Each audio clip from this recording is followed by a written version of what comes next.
To C you. या सवाल मेरा ये होगा आपसे कि देश में भले बहुत सारे सोशल इश्यूज चल रहे हैं करंटली, बट एक ऐसा इशू है जो अचानक रातों रात सामने आया है, वो है इंडियाज़ गॉट लेटेंट को लेके लोगों का पर्सपेक्टिव चेंज हुआ है। आप खुद एक बहुत बड़ी सोशल मीडिया इन्फ्लुएंसर रही हैं। सोशल मीडिया इन्फ्लुएंसर्स वो होते हैं कि जो लोगों को इंस्पायर करते हैं, बट किसी सोशल मीडिया इन्फ्लुएंसर का एक अभद्र टिप्पणी करना और उस टॉपिक को रातों रात लोगों ने इतना बड़ा बना दिया, मीडिया में बोले, तो इस बारे में क्या कहना चाहेंगे? जो रिमार्क्स उन्होंने दिए, क्या आपको लगता है कि सोशल मीडिया इन्फ्लुएंसर्स को ऐसे कोई रिमार्क शोभा देती है?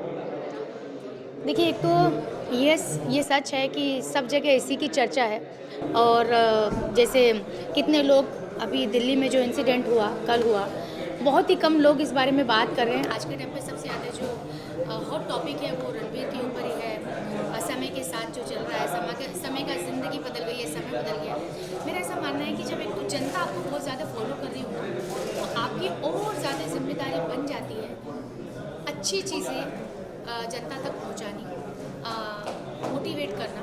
बट आई थिंक समय का शो इसी वजह से चल रहा था, पर ऐसा नहीं है कि इससे पहले कुछ चीज़ें नहीं कही गई हों। बट आई थिंक ये रणवीर ने बोला क्योंकि रणवीर एक अपने आप में बहुत फेमस फेस है, ठीक है। काफ़ी बड़े बड़े स्टार उनके पास जाते हैं, तो कहते हैं ना कि गाली तो सभी देते हैं, लेकिन उसने गाली दे दी, वो क्लिक हो गई, ये बात हो गई है।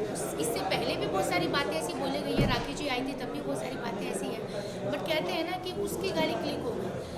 तो या तो कह सकते हैं ग्रह ऐसे बदले हैं, समय जी का समय बदल गया 2025 में। जो इतना नाम कमाया, अभी सोनी जी ने बुलाया था उनको अपना कौन बनेंगे करोड़पति, तो आप सोचिए उस इंसान ने कहीं ना कहीं इतना तो नाम बनाया है, तभी तो सोनी वालों ने उनको बुलाया। अमिताभ बच्चन जी के सामने बैठे हैं, तो ये कहूँगी कि गलती गाली की थी, रणवीर जी की थी, पता नहीं, लेकिन समय जी का समय बदल गया। जैसे जब ये इंसिडेंट हुआ एंड चीज़ें बाहर आई, बट एक बात ऐसी हुई कि रणवीर अलाहाबादिया ने सोशल मीडिया प्लेटफॉर्म पे आकर उस चीज़ की माफ़ी भी माफ़ी मांगी, मांगी। बट लोगों ने उस माफ़ी को एक्सेप्ट ना करते हुए उन पर अभद्र टिप्पणी की, या ये भी कहा गया कि उनकी माताजी जो एक डॉक्टर है, उनके क्लिनिक पे भी हमला हुआ एंड ऐसी सब चीज़ें हुई। माफ़ी मांगने का भी लोगों का इतना बैकलैश आना, क्या आपको लगता है कि ये बहुत ज़्यादा ही नहीं बढ़ गया है लोगों का आक्रोश? देखिए, जनता जो है ना वो सभी प्रकार की है। बहुत सारे लोग बोल भी रहे हैं कि ठीक है भाई, हम माफ़ी मांग रहे हैं तो यार ख़त्म करो बात को। आफ्टर देखो, हर इंसान होता है, ठीक है। मैं भी एक इंसान हूँ, मेरे से ही बहुत सारी गलतियाँ होती हैं, लेकिन कुछ गलतियाँ ऐसी होती है जो हमारे समाज के लिए होती है, कुछ गलतियाँ होती है जो आपकी पर्सनल लाइफ के लिए होती है। तो ये जो गलती हुई है ना, ये हमारे समाज के लिए, हमारे देश के लिए हुई है, ठीक है। तो सीधी सी बात है, इसी जनता ने उनको प्यार दिया। जनता ने तो उनको बनाया, आपने मैंने तो मिलकर, दो आदमी ने नहीं बनाया, करोड़ों ने बनाया ना। तो देखिए क्या होता है ना कि करोड़ों तक अगर ये बात पहुंच के उनके दिल को ठेस लगी है, तो इस चीज़ में समय लगेगा। और मेरा ऐसा मानना है, समय ही सबसे एक पावरफुल चीज़ होती है। बात कोर्ट तक आ गई है, जनता धीरे धीरे चीज़ें भूल जाएंगी।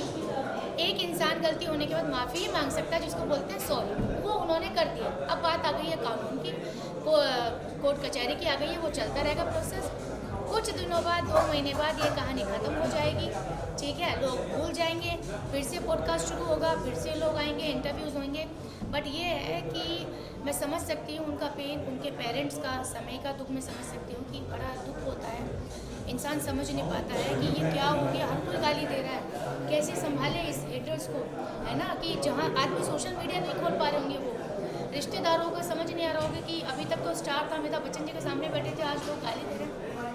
तो बहुत मुश्किल वक्त है सभी के लिए, जिनके भी बारे में ये चल रहा है। भगवान उनको शक्ति दे। बस ये कहना चाहूँगी कि ये एक समय है, ये निकल जाएगा। 1 महीने बाद ही ये समय चेंज हो जाएगा। आपको इस वक्त थोड़ा सा पेशेंस रखना है। और जनता को बोलना चाहूँगी, आफ्टर ऑल इंसान से गलती होती है, चाहे वो छोटी हो या बड़ी हो। मर्डर करने के बाद जो होते हैं, जो लोग, उनको एहसास होता है कि यार मर्डर हो गया, तो आई थिंक अपोलोजाइज़ अगर कोई कर रहा है तो उसको एक्सेप्ट कर लेना चाहिए। क्योंकि अगर आप स्वीकार नहीं करोगे, एक्सेप्ट नहीं करोगे, तो इंसान सुधरेगा कैसे, रियलाइजेशन कैसे होगा। तो आई थिंक दिल बड़ा रखो दोस्तों, आप माफ़ नहीं करोगे कैसे चीज़ें होंगी। ज़िंदगी है, जीने दो। एक मैम, दूसरी बात मैं कहना चाहूँगा, कुंभ मेले की बात हो रही है, दुनिया भर से, देश भर से करोड़ों लोग जा रहे हैं। क्या आप कुंभ मेले में गई हैं?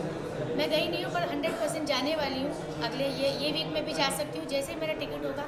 बस एक मैसेज कहना चाहती हूँ कि इतना एक्सपेंसिव टिकट नहीं करना चाहिए था। मैं अफोर्ड कर पा रही हूँ, जैसे तैसे कर पा रही हूँ, लेकिन बेचारे लोग मर रहे अगर ये महाकुंभ आया है तो फैसिलिटीज़ ज़्यादा होनी चाहिए थी, टिकटों के प्राइस कम होने चाहिए थे, जिससे ज़्यादा से ज़्यादा लोग फ्लाई करके उस कुंभ महाकुंभ में जा सकें।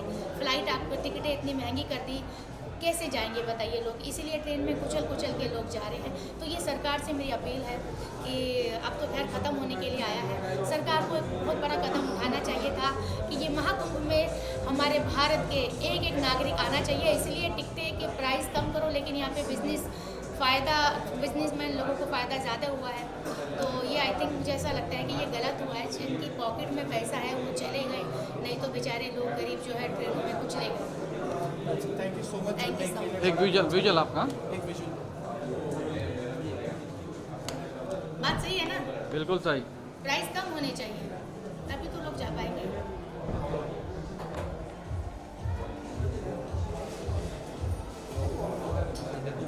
ठीक है, thank you ma'am. Thank you so much.